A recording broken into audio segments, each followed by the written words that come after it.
ਸਤਿ ਸ਼੍ਰੀ ਅਕਾਲ ਜੀ, ਮੈਂ ਹਾਂ ਸਰਬਜੋਤ ਕੌਰ। ਨਿਊਜ਼ 18 ਪੰਜਾਬ ਦੇਖ ਰਹੇ ਸਾਰੇ ਦਰਸ਼ਕਾਂ ਦਾ ਸਵਾਗਤ ਹੈ। ਬੁਲੇਟਿਨ ਦੀ ਸ਼ੁਰੂਆਤ ਕਰਨ ਸਭ ਤੋਂ ਪਹਿਲਾਂ ਗੱਲ ਕਰਾਂਗੇ ਭਾਰਤ ਤੇ ਕੈਨੇਡਾ ਦੀ। ਦੋਹਾਂ ਹੀ ਦੇਸ਼ਾਂ ਦੇ ਵਿਚਾਲੇ ਤਲਖੀ ਲਗਾਤਾਰ ਬਰਕਰਾਰ ਹੈ ਤੇ ਤਲਖੀ ਦੇ ਵਿਚਾਲੇ ਭਾਰਤ ਨੇ ਹੁਣ ਕੈਨੇਡਾ ਦੇ ਸਿੱਖ ਪੁਲਿਸ ਆਫੀਸਰ ਨੂੰ ਵਾਂਟਡ ਐਲਾਨ ਦਿੱਤਾ ਹੈ। ਕੈਨੇਡੀਅਨ ਬਾਰਡਰ ਸਰਵਿਸ ਏਜੰਸੀ 'ਚ ਤੈਨਾਤ ਹੈ ਸੰਦੀਪ ਸਿੰਘ ਸਿੱਧੂ, ਜਿਸ ਨੂੰ ਕਿ ਪੁਲਿਸ ਆਫੀਸਰ ਹੈ, ਉਸ ਨੂੰ ਵਾਂਟਡ ਐਲਾਨ ਦਿੱਤਾ ਗਿਆ ਹੈ। ਭਾਰਤ ਨੇ ਕੈਨੇਡਾ ਤੋਂ ਸੰਦੀਪ ਸਿੱਧੂ ਦੀ ਹਵਾਲਗੀ ਮੰਗੀ ਹੈ, ਡਿਮਾਂਡ ਕੀਤੀ ਹੈ ਕਿ ਐਕਸਟ੍ਰਾਡੀਸ਼ਨ ਮੰਗਿਆ ਹੈ। ਭਾਰਤ ਨੇ ਕੈਨੇਡੀਅਨ ਆਫੀਸਰ ਨੂੰ ਅੱਤਵਾਦੀ ਲਿਸਟ 'ਚ ਪਾਇਆ ਹੈ।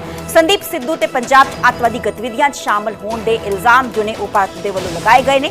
ਸੰਦੀਪ ਸਿੱਧੂ ਦਾ ਪਾਕਿਸਤਾਨ 'ਚ ਅੱਤਵਾਦੀ ਲਖਵੀਰ ਸਿੰਘ ਰੋਡੇ ਨਾਲ ਵੀ ਜੋ ਸੰਬੰਧ ਹੈ, ਲਿੰਕ ਹੈ, ਉਹ ਦੱਸੇ ਜਾ ਰਹੇ ਨੇ। ISI ਦੇ ਕਈ ਗੁਰਗਿਆਂ ਦੇ ਨਾਲ ਵੀ ਜੋ ਲਿੰਕ ਹੈ ਸੰਦੀਪ ਸਿੱਧੂ ਦਾ, ਉਹ ਸਾਹਮਣੇ ਆਇਆ। ਤਲਖੀ ਲਗਾਤਾਰ ਦੋਵਾਂ ਹੀ ਦੇਸ਼ਾਂ ਦੇ ਵਿਚਾਲੇ ਲਗਾਤਾਰ ਬਰਕਰਾਰ ਹੈ ਤੇ ਤਲਖੀ ਦੇ ਵਿਚਾਲੇ ਭਾਰਤ ਨੇ ਹੁਣ ਕੈਨੇਡਾ ਦੇ ਇੱਕ ਸਿੱਖ ਪੁਲਿਸ ਆਫੀਸਰ ਹੈ, ਜਿਸ ਨੂੰ ਕਿ ਵਾਂਟਡ ਐਲਾਨ ਦਿੱਤਾ ਹੈ ਕਿ ਡਿਮਾਂਡ ਕੀਤੀ ਗਈ ਹੈ ਉਸ ਦੀ ਹਵਾਲਗੀ ਦੀ ਐਕਸਟ੍ਰਾਡੀਸ਼ਨ। ਭਾਰਤ ਨੇ ਕੈਨੇਡੀਅਨ ਆਫੀਸਰਸ ਨੂੰ ਅੱਤਵਾਦੀ ਲਿਸਟ 'ਚ ਸ਼ਾਮਲ ਕੀਤਾ ਹੈ ਕਿ ਇਸ ਵਿਚਾਲੇ ਦੇਸ਼ ਵਿਰੋਧੀ ਗਤੀਵਿਧੀਆਂ 'ਚ ਅੱਜ ਜੋ ਸੰਦੀਪ ਸਿੱਧੂ ਹੈ ਉਹ ਸ਼ਾਮਲ ਹੈ। ISI ਦੇ ਕਈ ਗੁਰਗਿਆਂ ਦੇ ਨਾਲ ਵੀ ਇਸ ਦੇ ਜੋ ਲਿੰਕ ਨੇ, संबंध ने वो दसे जा रहे हैं। मेरा में सहयोगी आनंद तिवारी फोन लाइन पे जुड़े हुए ने। आनंद, ये तब तलखी के बीच में कनाडा के सिख पुलिस ऑफिसर को जो एक्स्ट्राडिशन उसकी मांगी गई है, क्या कुछ रीजन, क्या कुछ इसकी बैकग्राउंड?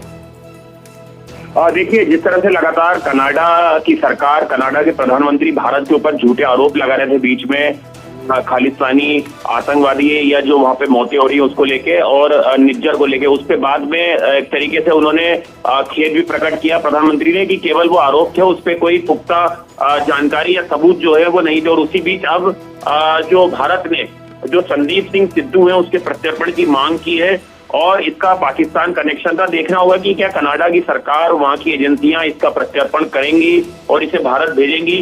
ये अपने आप में काफी बड़ा सवाल है, क्योंकि लगातार भारत और कनाडा के जो रिश्ते हैं वो खराब होते जा रहे हैं। और इस बीच अगर भारत की तरफ से संदीप सिंह सिद्धू की प्रत्यर्पण की मांग की जाती है, जो एक भगोड़ा आतंकवादी है और भगोड़े आतंकवादियों की लिस्ट में शामिल है, तो क्या ऐसे में कनाडा उसका प्रत्यर्पण के लिए राजी होती है और क्या एक संदेश देने की कोशिश कनाडा करेगी कि उसके भारत के साथ जो रिश्ते हैं वो बेहतर हो सकते हैं इस तरह की अगर आतंकवादी के खिलाफ वो कार्रवाई करता है तो। आनंद, आपसे ये भी जानना चाहेंगे, कुछ ही दिन पहले मिनिस्टर ऑफ एक्सटर्नल अफेयर्स की तरफ से एक PCB की गई थी और ये बात का जिक्र किया गया था कि 26 जो वांटेड है उनकी एक्स्ट्राडिशन अभी भी पेंडिंग है। जी देखिए, बिल्कुल एक प्रेस कॉन्फ्रेंस करके कहा गया था कि बहुत सारे ऐसे वांटेड हैं जो भारत सरकार के वांटेड हैं, चाहे वो NIA के हों या अलग अलग स्टेट पुलिस के हों। उनको लेके जो है लंबे वक्त से जो है वो उनकी जांच पेंडिंग पड़ी हुई है और उन्हें भारत सरकार चाहती है कि उन्हें भारत लाया जाए, यहाँ पर उनके ऊपर कार्रवाई की जाए। और हमने देखा है कि अभी हाल ही में कई खालिस्तानी बड़े आतंकवादियों को जो बब्बर खालसा इंटरनेशनल से जुड़े हुए थे, उन्हें विदेशी धरती से NIA और दूसरी एजेंसियां भारत लाने में सफल हुई हैं। तो ऐसे में देखना होगा कि कनाडा का इस पे क्या रुख होता है। और जिस तरह से कनाडा झूठे आरोप भारत पे लगा रहा था बीच में, एक तरीके से पन्नू की तरफदारी कर रहा था, उस पर अब क्या कनाडा सरकार का रुख रहेगा और क्या वो इस खालिस्तानी माफ करिए, इस जो ये आरोपी है भगोड़ा, क्या इसको भारत भेजेंगे? आनंद, एक्स्ट्राडिशन ट्रीटी की हम अगर बात करें तो इंडिया और कनाडा के जो बीच में एक्स्ट्राडिशन ट्रीटी है वो क्या कुछ कहती है, इस बाबत आप कोई जानकारी दे पाए?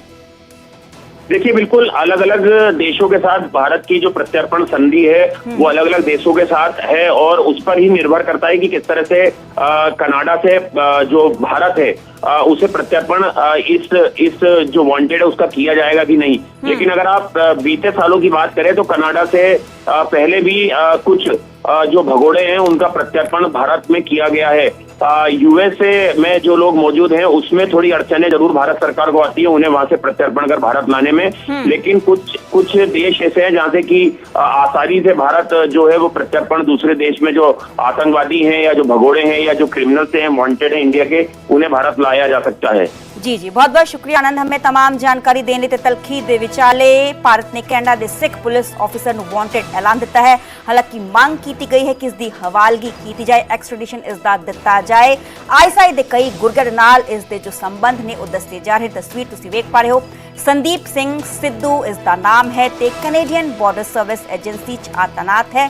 ਡਿਪਲੋਇਮੈਂਟ ਇਸ ਦੀ ਹੈ ਤੇ ਸੰਦੀਪ ਸਿੰਘ ਸਿੱਧੂ ਨੂੰ ਹੁਣ ਭਾਰਤ ਦੇ ਵੱਲੋਂ ਵਾਂਟਡ ਜੋ ਹੈ ਉਹ ਐਲਾਨ ਦਿੱਤਾ ਗਿਆ ਹੈ।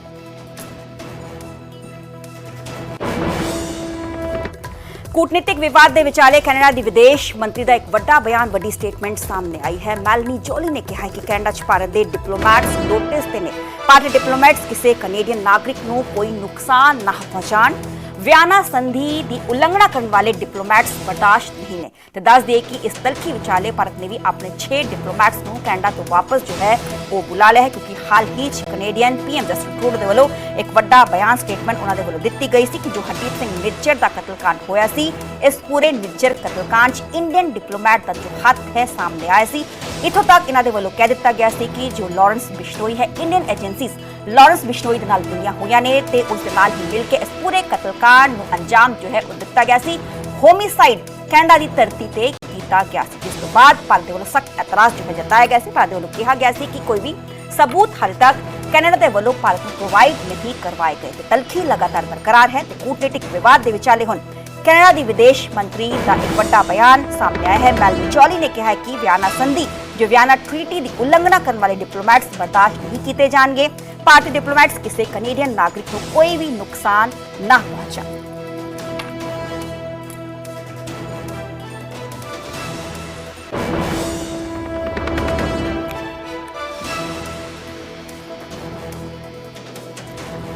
ਤੇ ਭਾਰਤ ਕੈਨੇਡਾ ਵਿਵਾਦ ਨਾਲ ਜੁੜੀ ਵੱਡੀ ਖਬਰ ਦਾ ਅਸੀਂ ਜ਼ਿਕਰ ਕਰ ਰਹੇ ਹਾਂ। ਕੈਨੇਡਾ ਦੇ 6 ਡਿਪਲੋਮੈਟਸ ਅੱਜ ਭਾਰਤ ਛੱਡਣਗੇ ਤੇ ਅੱਜ ਰਾਤ 12 ਵਜੇ ਤੱਕ ਹੀ ਡੈਡਲਾਈਨ ਦਿੱਤੀ ਗਈ ਹੈ। ਭਾਰਤ ਨੇ ਕੈਨੇਡਾ ਦੇ 6 ਡਿਪਲੋਮੈਟਸ ਨੂੰ ਜੇ ਦੇਸ਼ ਛੱਡਣ ਦੇ ਜੋ ਨਿਰਦੇਸ਼ ਨੇ, ਹੁਕਮ ਨੇ ਦਿੱਤੇ ਨੇ। ਨਿੱਜਰ ਕਤਲकांड ਨੂੰ ਲੈ ਕੇ ਕੈਨੇਡਾ ਦੇ ਇਲਜ਼ਾਮਾਂ ਨੂੰ ਖਾਰਿਜ ਕਰ ਚੁੱਕਿਆ ਹੈ ਭਾਰਤ। ਹਾਲਾਂਕਿ ਕੈਨੇਡੀਅਨ ਪੀਐਮ ਟਰੂਡੋ ਦਾ ਕਹਿਣਾ ਹੈ ਕਿ ਉਹਨਾਂ ਨੇ ਭਾਰਤ ਨੂੰ ਕੋਈ ਵੀ ਸਬੂਤ ਨਹੀਂ ਦਿੱਤੇ, ਸਿਰਫ ਖੂਫੀਆ ਰਿਪੋਰਟ ਦੇ ਆਧਾਰ ਤੇ ਨਿੱਜਰ ਕਤਲकांड 'ਚ ਭਾਰਤੀ ਅਧਿਕਾਰੀਆਂ ਦੇ ਸ਼ਾਮਲ ਹੋਣ ਦਾ ਇਲਜ਼ਾਮ ਜੋ ਹੈ ਉਹ ਲਗਾਇਆ ਜਾਂਦਾ। ਤਲਖੀ ਲਗਾਤਾਰ ਬਰਕਰਾਰ ਹੈ ਭਾਰਤ ਦੇ ਵਿਚਾਲੇ ਤੇ ਕੈਨੇਡਾ ਦੇ ਵਿਚਾਲੇ। ਇਸ ਸਭ ਨੂੰ ਲੈ ਕੇ ਕੈਨੇਡਾ ਦੇ 6 ਡਿਪਲੋਮੈਟਸ ਅੱਜ ਭਾਰਤ ਦੀ ਧਰਤੀ ਨੂੰ ਛੱਡ ਦੇਣਗੇ। ਆਦੇਸ਼ ਆਜੋ ਦਿੱਤੇ ਗਏ ਨੇ। ਇਸ ਦੇ ਵਿਚਾਲੇ ਦੱਸਦੇ ਕਿ ਕਬੂਲਨਾਮੇ ਤੋਂ ਬਾਅਦ ਆਪਣੇ ਹੀ ਘਰ 'ਚ ਘਿਰੇ Canadian PM Justin Trudeau, Canada ਦੇ ਨੇਤਾ ਵਿਰੋਧੀ ਧਿਰ ਮੈਕਸਿਸ ਬਰਨੀਅਰ ਦਾ ਟਰੂਡੋ ਤੇ ਨਿਸ਼ਾਨਾ। ਉਹਨਾਂ ਨੇ ਕਿਹਾ ਹੈ ਕਿ ਟਰੂਡੋ ਤੇ ਕੈਨੇਡਾ ਦੀ ਰਾਜਨੀਤੀ ਨੂੰ ਭੜਕਾਉਣ ਦਾ ਇਲਜ਼ਾਮ ਉਹਨਾਂ ਦੇ ਵੱਲੋਂ ਲਗਾਇਆ ਗਿਆ ਹੈ। ਵਿਰੋਧੀ ਧਿਰ ਦੇ ਨੇਤਾ ਨੇ ਅਸਲ ਮੁੱਦਿਆਂ ਤੋਂ ਧਿਆਨ ਭਟਕਾਉਣ ਦੇ ਲਈ ਨਿੱਜਰ ਦੇ ਵੱਲੋਂ ਅੱਜ ਮੁੱਦਾ ਹੈ ਆ ਚੁੱਕਿਆ ਗਿਆ ਹੈ। ਟਰੂਡੋ ਵੋਟ ਖਰੀਦਣ ਦੀ ਕੋਸ਼ਿਸ਼ ਕਰ ਰਹੇ ਨੇ ਤੇ ਟਰੂਡੋ ਵਿਦੇਸ਼ੀ ਲੋਕਾਂ ਤੇ ਜ਼ਿਆਦਾ ਭਰੋਸਾ ਕਰਦੇ ਨੇ। ਆ ਬਿਆਨ, ਸਟੇਟਮੈਂਟ ਦਿੱਤੀ ਗਈ ਹੈ ਕੈਨੇਡਾ ਦੇ ਵਿਰੋਧੀ ਨੇਤਾ ਦੇ ਵੱਲੋਂ।